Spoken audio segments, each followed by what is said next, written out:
They're out there, lurking in the vastness of space.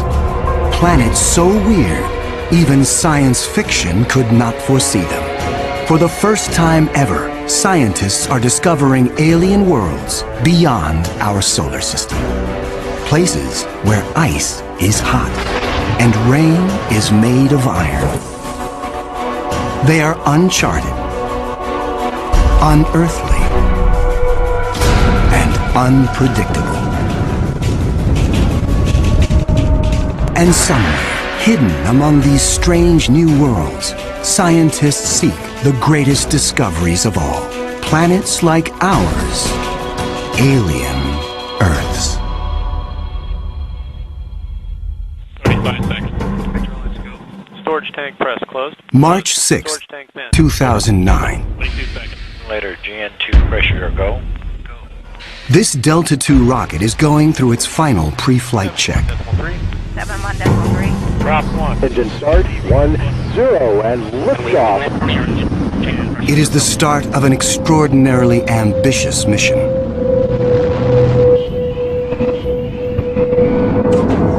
The Kepler Space Observatory is hunting for planets like Earth within a region of 100,000 stars.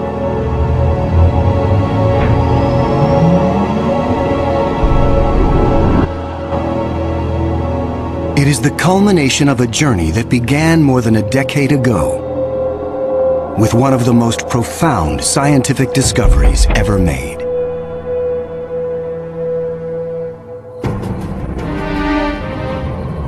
In 1995. Swiss astronomer Michel Mayor and his team make a routine observation of stars in the constellation Pegasus, located 50 light-years away. But the instruments show something strange. One star is violently lurching and wobbling. What we discovered, it's one of these stars have a velocity changing with time. What is powerful enough to disturb a star the size of our sun?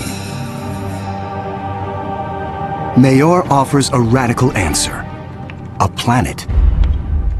But no one has ever seen a planet around another sun-like star. Problem in detecting planets around other stars is that as a planet orbits a nearby star, that planet gets lost because of its feeble light in the glare of the very bright star. In spite of the odds, Mayor relies on his data and is convinced the wobbles are caused by the gravitational pull of an orbiting planet. When I read this claim from Michel Mayor, I was very skeptical. There had been many false claims of the first planet ever discovered around another star, and I thought to myself, oh boy, here we go again.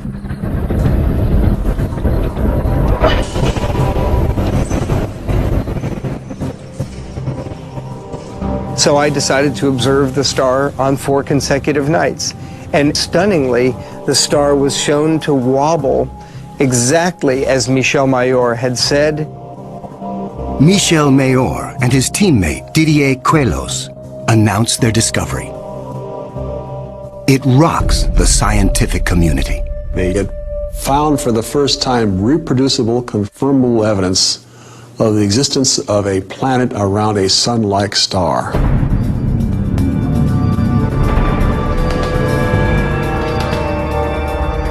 Officially called 51 Pegasi b, the planet is nicknamed Bellerophon in honor of the Greek hero who tamed the winged horse Pegasus. It is a planet that breaks all the rules. Bellerophon roasts in the blazing starlight at temperatures of roughly 1,800 degrees Fahrenheit.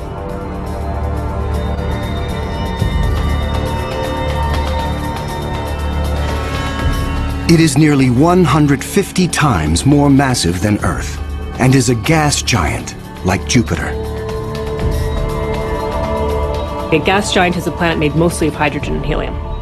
Only the outer layers are gas, But inside, hydrogen and helium is compressed to huge, huge, huge pressures. It doesn't resemble a gas at all. Unlike anything found in our solar system, this is an entirely new class of planet, what scientists call a hot Jupiter. If you go to Hawaii and see the lava flow there, that's how hot a hot Jupiter is. It's very, very hot. The Earth is a comfortable 93 million miles away from the Sun. These hot Jupiters are roughly 100 times closer, and so the amount of sunlight that they get is 10,000 times larger. If this represents a star, and this a hot Jupiter is 3 to 4 stellar diameters away from the star. So that would be 1, 2, 3. This is how close a hot Jupiter would be to its star. Hot Jupiters are tidally locked. They present the same face to the star at all times, just like the moon does to Earth. It's going to be permanent daylight on one side and permanent nighttime on the back. If I were stuck on a hot Jupiter, I'd want to be on the back side and hope that some of the heat from the front side facing the star would make its way around the back.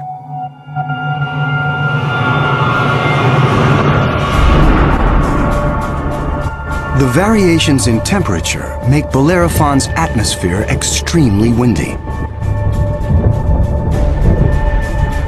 The wind howls at thousands of miles per hour, far beyond anything we could ever withstand. The heat blast guarantees water vapor cannot exist. But that doesn't mean there is no rain. It's far too hot for water liquid clouds to form here. But instead, these clouds would be made out of iron. Iron vapor can exist at temperatures much higher than water. And because of that, things could get a little messy.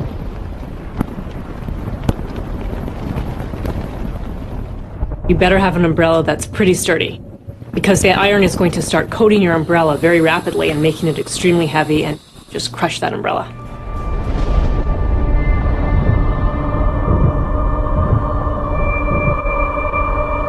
The sky overhead is filled with dancing curtains of color. Charged particles from the nearby star make auroras far more extreme than the northern lights on Earth.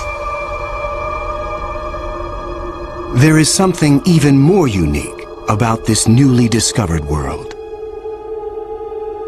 Bellerophon orbits its sun in a blistering 4.2 days.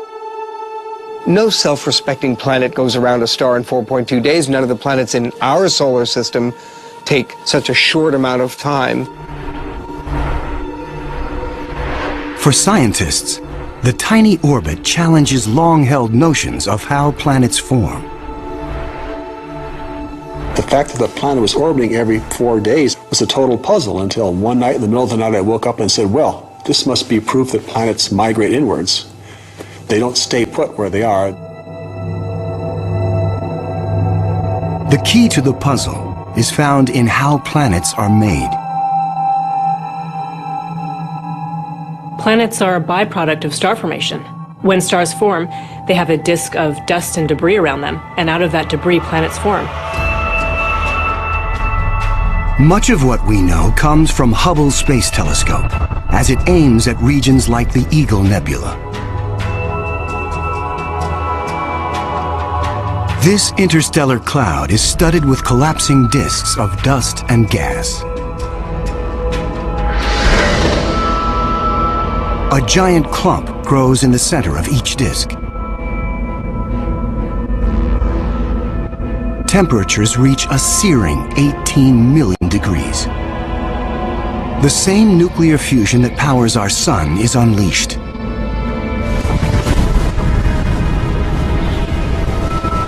The star is born. Radiation from the star generates a stellar wind that sweeps away leftover dust and debris. Some of the dust survives and remains in orbit around the newborn star. Over millions of years, the dust sticks together, forming knots that grow into asteroids, and the asteroids grow into planets.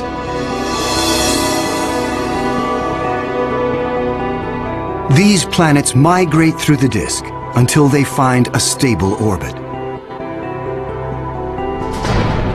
This is why Bellerophon is so close to its parent star. But one newly discovered world has found its stable orbit in a place no planet should ever go. 2001. Hubble Space Telescope is directed to an obscure star some 150 light-years away from Earth, in the constellation of Pegasus. This is the same region where Bellerophon was found 6 years earlier. Hubble is tracking another hot Jupiter, discovered by astronomer Geoff Marcy. But this one is different from Bellerophon. You've probably heard of the planet HD 209458b. It's a terrible name. A terrible name for a terrible place. HD 209458b has been dubbed by some as Osiris, after the Egyptian god of the dead. Osiris is over 200 times more massive than Earth. It has migrated perilously close to its sun, at a mere 4 million miles from the blazing solar surface. Osiris broils in a planetary hell. The average daily temperature on Osiris is over 2,000 degrees. Forget global warming. This is global frying, and it causes Osiris to lose an estimated 550,000 tons of air every second. There's a leak of gas, a steady stream of hydrogen and helium, and that's making a big, huge cloud all around the planet. Its atmosphere is bleeding into space. Scientists speculate that a colossal trail of gas spirals behind the planet for thousands of miles. Osiris presents an unprecedented opportunity for astronomers. Using Hubble, they analyze the alien planet's bloated atmosphere. This is the absolutely first time where we could tell what is the composition of the atmosphere of an extrasolar planet.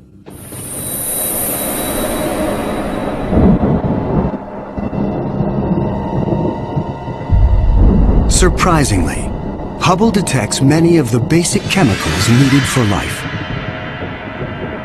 Sodium, carbon, hydrogen, and oxygen.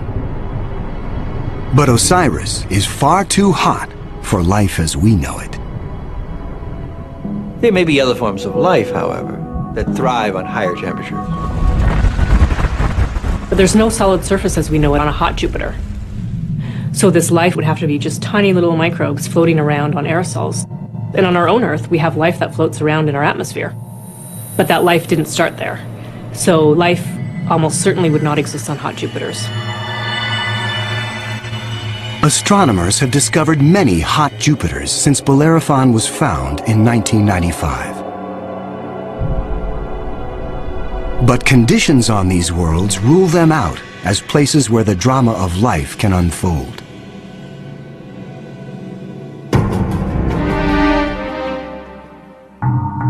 One of these gas giants is a planet that teases the rules of evolution.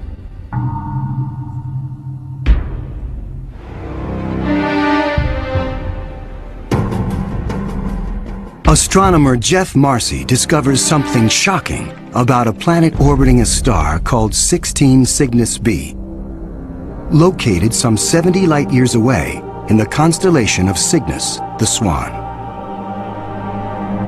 The planet was clearly in an elongated orbit, bringing the planet close to and then far from the host star. And this, of course, defied our expectations based on our own solar system, where all of the planets go around our sun in nearly circular orbits like phonograph grooves in a record. Like a giant yo-yo in space, the gas giant swings back and forth across its solar system. That is like the Earth swooping 25 million miles closer to the Sun, then slinging past Mars, all the way out towards Jupiter every year.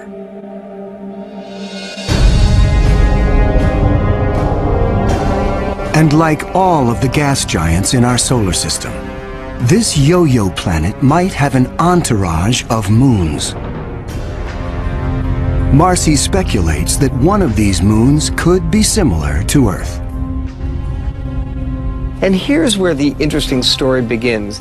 Imagine a rocky moon with lakes, oceans, maybe streams and waterfalls on the surface. The moon orbiting its planet, the two of them orbiting the host star. Unlike the airless moon that circles the Earth, this moon is a world with extreme seasons. On Earth, the seasons are caused by the tilt of our planet. Here, they are caused by the elongated orbit. These poor planets that are in these elongated elliptical orbits suffer terrible changes in their climate throughout a year. As they make their closest approach, the yo-yo planet and its moon are blowtorched by the star. Summer begins. The atmosphere on the Earth-like moon is savaged with raging storms. Category 5 hurricanes on Earth are tiny eddies compared to the monster vortexes that form here.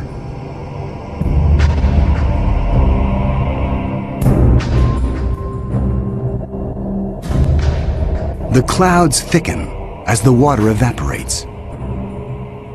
Temperatures rise dramatically. Any water or gases would heat up, and indeed the oceans would boil into steam, so you'd end up with a big steam bath. During the peak of the summer, the entire moon is smothered in 800-degree temperatures.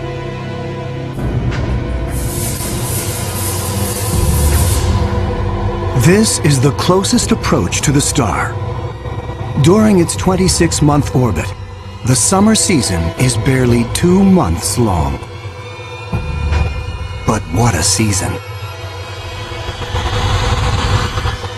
The planet and its moon swing away from the furnace of the star.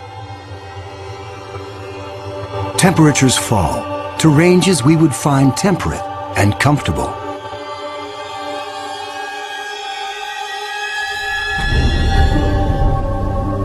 With the coming of fall, the rains return to the parched and roasted moon. Dry ocean basins are replenished, and the seas rise to form new shorelines. Tranquility prevails as the yo-yo planet and its moon slip into the deep freeze of winter. Now, over 200 million miles from the star, the daytime sky is dark. Temperatures hover around 260 degrees below. Winters are long, lasting 17 months. With the coming of spring, the sun looms large in the skies over this hapless moon as the ice cracks and melts violently. Huge icebergs calve into a stormy and fast-rising ocean.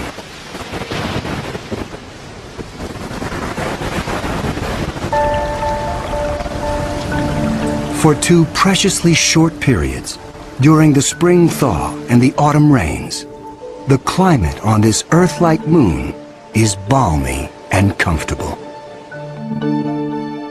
At a distance of 93 million miles from the star, roughly the same distance as Earth from the Sun, the elliptical orbit of this planet and its moon crosses an area around the star some scientists call the Goldilocks zone. The conditions here are just right for life.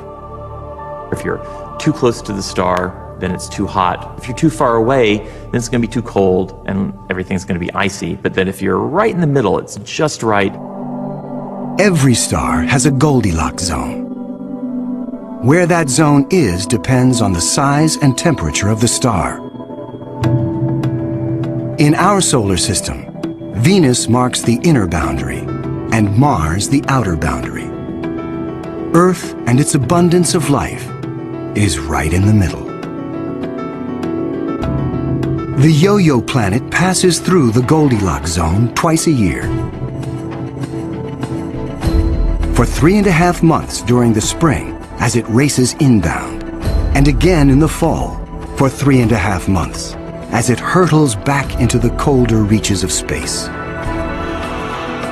Could life survive the conditions outside the Goldilocks zone? There could be life forms that are smart enough to hibernate, as do animals on the Earth during the winter season. If this sounds fantastic, I offer you the tidal zones on the Earth. On the tidal zones, life proliferates, of course, near the seashore, and they do so despite tides.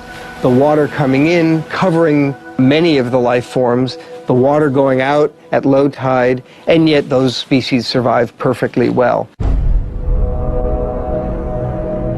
The strange cycle of the Yo-Yo planet's orbit creates fleeting conditions suitable for life, but also for death. Some alien planets are even more bizarre. Imagine a world that has no star to orbit. Scientists speculate that our galaxy is teeming with rogue planets, adrift in the murky lanes of interstellar space. These are orphaned worlds, planets that are booted from their solar systems by the chaos of planetary migration. Astronomers call such worlds planemos.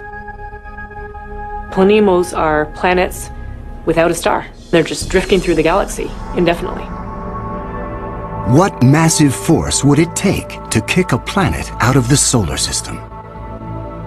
When a young star forms with a contingent of planets around it, many of those planets gravitationally interact with each other. They yank on each other, slingshot each other, so that one of them is ejected from the planetary system, voted off the island, if you will. If you were, unfortunately, a resident on a planet that was kicked out by a collision or a near collision with another large object, you'd probably rapidly move out of the habitable zone. There are hundreds of billions of these lost, wayward, poor, wandering planets out in our Milky Way galaxy with no parent star to warm them up. Cold, dark, quiet. Because planemos have no sun, they are worlds without days or years. They keep vigil through an eternal night. Planemos are solitary wanderers, sentinels of the galaxy. Just because it's out there drifting in space doesn't mean a planemo is dead. If the planemo is a rocky world, it could well have life on it.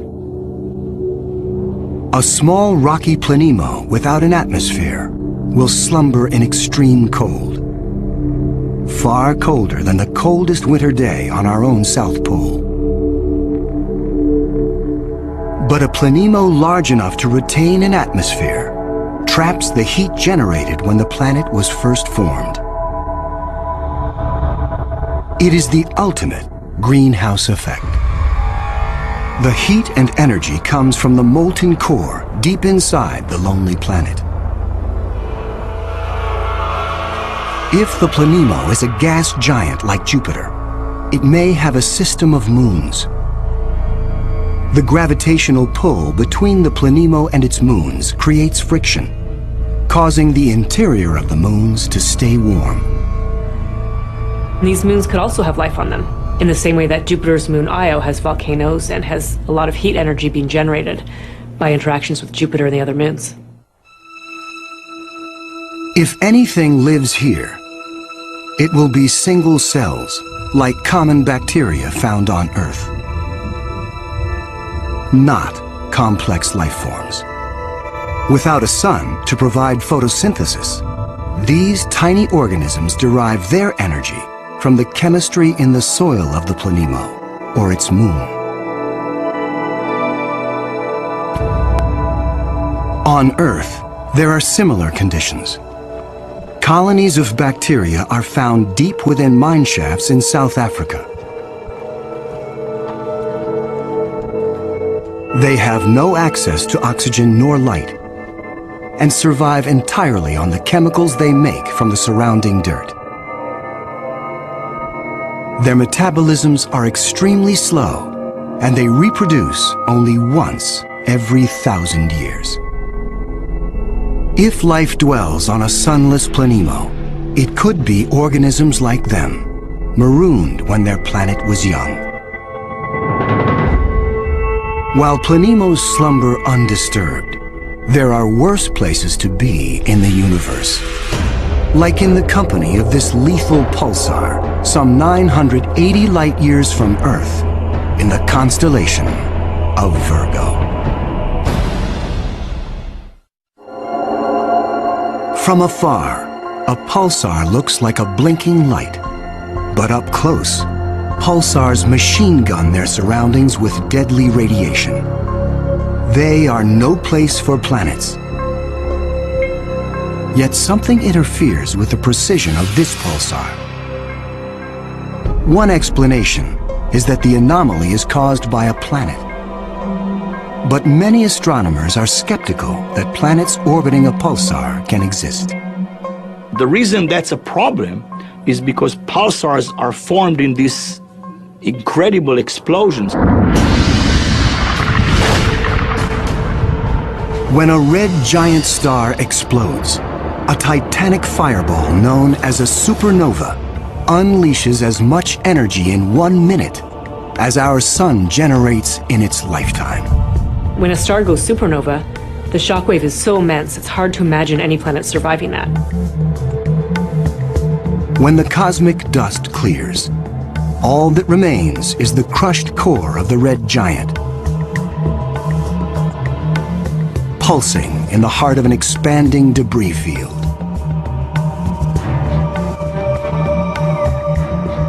Matter blasted from the colossal explosion falls back to the pulsar and forms a disk. Within this chaos, a new world arises, born of fire and destruction, a planetary zombie raised from the carcass of the former red giant star. It's amazing that planets could form in that environment.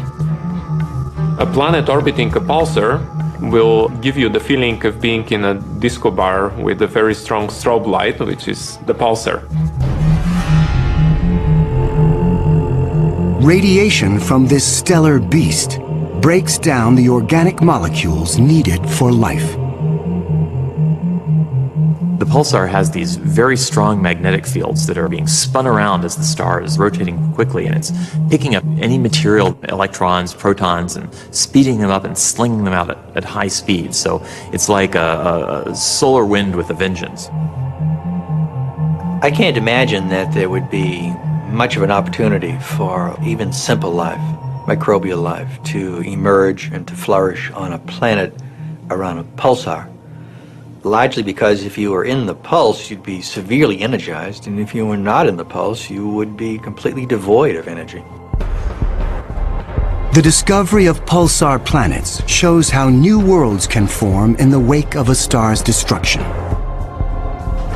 No matter where a planet arises, the process of its birth is fraught with danger.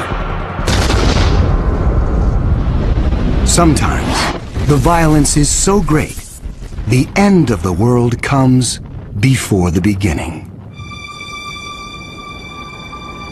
2007, Astronomers using the giant Gemini North telescope make a strange discovery in the Pleiades cluster some 400 light-years from Earth. A star known only by its catalog number, HD 23514, is surrounded by a giant donut-shaped cloud of dust and gas. The star in the middle of the donut shape is about 100 million years old. A cosmic toddler in astronomical terms. Our Sun is 45 times older. The conditions are perfect for planets to form. But spectral analysis finds something strange. The dust is utterly pulverized. Typically, a newborn star is surrounded by fledgling planets. Planets form around the young star in a protoplanetary disk of gas and dust.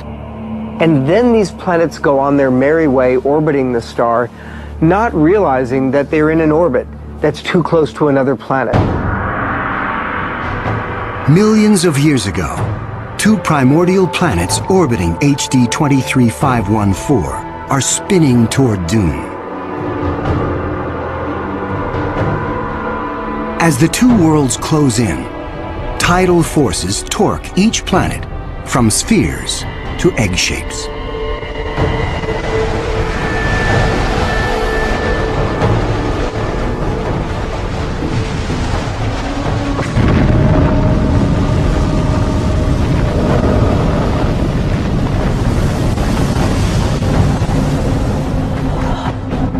Nothing remains. The two worlds are annihilated, creating the dust and debris seen around star HD 23514. 4 billion years ago, a similar apocalypse came to Earth. A Mars-sized planet forms in roughly the same orbit as the newborn Earth.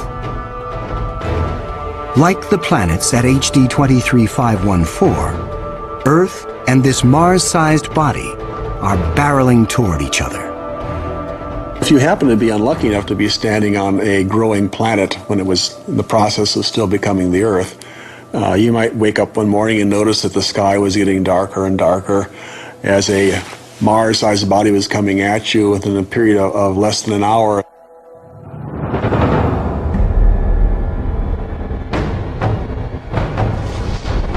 And when it hits, the shock wave is felt all over the planet, scouring the surface of the Earth. The collision obliterates one side of the planet. Molten rock sprays out into space. The entire globe is peppered by meteors and noxious vapor. It would actually make hell look like a Bahamas vacation.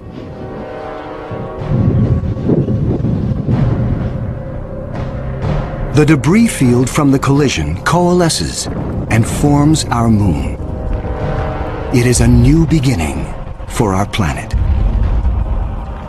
Collisions are part of the birth process for planetary systems. Building a terrestrial planet is probably all about colliding pieces of rock together.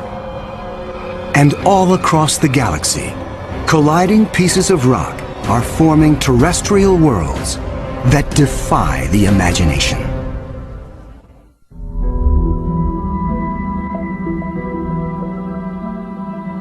There is a new planet out there, a planet we were not aware of existing before. It is not just one planet. It is a new type of planet. Earth on steroids. I like to call them super Earths. They're just like the Earth, except bigger, up to about 10 times the mass of the Earth. One family that the super Earths resemble just like our own Earth. Continents, oceans. Some of them may be very dry, like Mars. And then another family that we call water worlds or ocean planets that are completely covered with water. Welcome to Gliese 581c.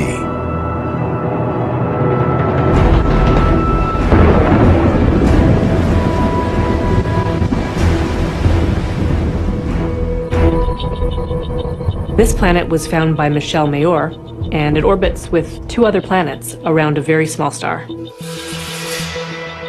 It's only 20 light years away in the constellation of Libra and is one of the smallest terrestrial planets found beyond our solar system. That doesn't mean Gliese 581c is small. It's still a super-Earth with 5 times the mass of our home planet. But it's the possibility of liquid water that excites scientists. An ocean planet feels like being in the middle of the Pacific Ocean, with no land in sight, just water, puffy white clouds, and blue sky above you. The winds on the ocean world are going to be similar to that of the Earth. So it will be a very good place to sail. The weather's absolutely perfect. Every day you get a clear blue sky and the sun just stays in the same place. Now how's that for weather prediction? No land anywhere. Even miles beneath the surface. This water layer would extend very far down, at least a quarter of the way down in the planet. But as we dive deeper into the sea, the pressure builds.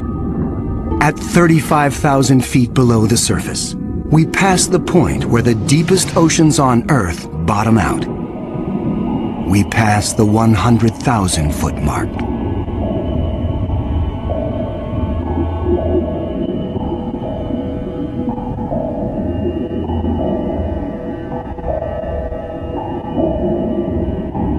The pressure is so great, water itself begins to take on surprising new forms. At a depth of 10 times the greatest ocean depth on Earth, we reach the bottom. When you have a large amount of water, then at the bottom of an ocean, you will form very high pressure in excess of 1 million atmospheres. And that pressure will compress the liquid water, that is the ocean, into a state which we call ice 7.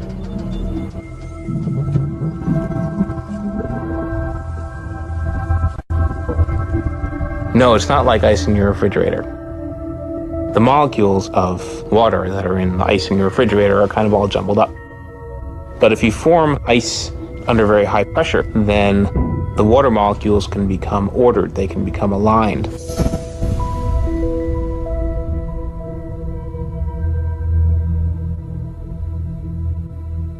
I can show you a crystal that is a very good analog to ice 7. This is halite, also known commonly as rock salt. Ice 7 may exist within our own solar system. Europa, a moon of Jupiter, could possibly have a mantle of liquid water surrounded by a thick, icy crust. The pressure from the crust is so great that Ice 7 might exist deep within these uncharted seas. If we scale up and thaw out Europa, it could be a water world similar to Gliese 581c. One could imagine that life could emerge on a water world. After all, water is essential to life on Earth. Everywhere on Earth where there is water, there is life. You cannot find a sterile drop of water on Earth unless you put it in the microwave yourself. On this water world, there could be bacteria or any kind of life in the ocean itself. But not all of the super-Earths are water worlds teeming with life. When we talk about super-Earths, we talked about 2 major families of mostly rocky with some water and mostly water with an endless ocean.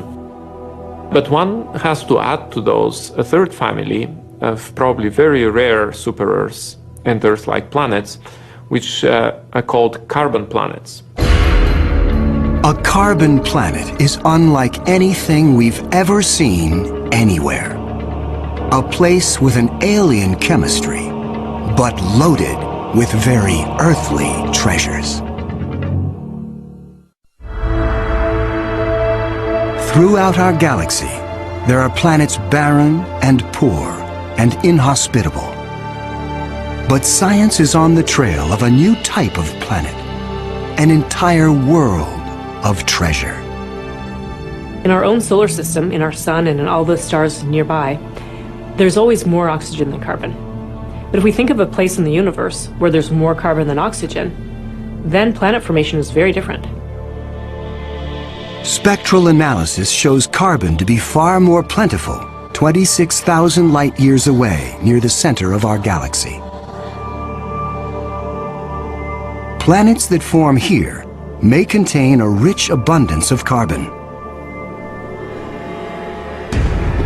The morning sky on a carbon world would be anything but crystal clear and blue.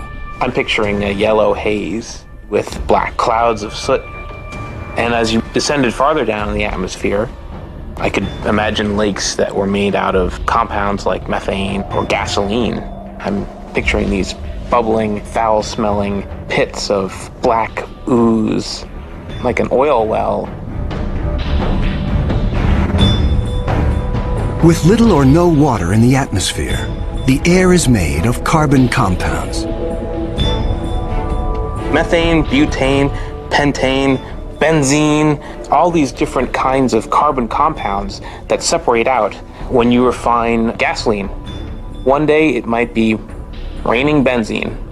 The next day it might be raining butane. Alien as carbon planets might seem, the air quality could be familiar to some. The air in a very benzene-rich planet will resemble that of LA.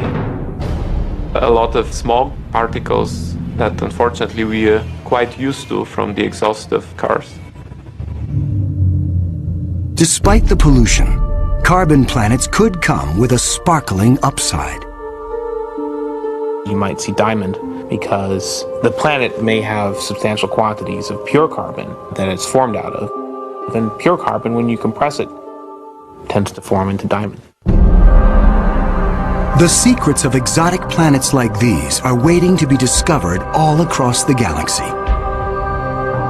But astronomers won't be satisfied until they find the Holy Grail.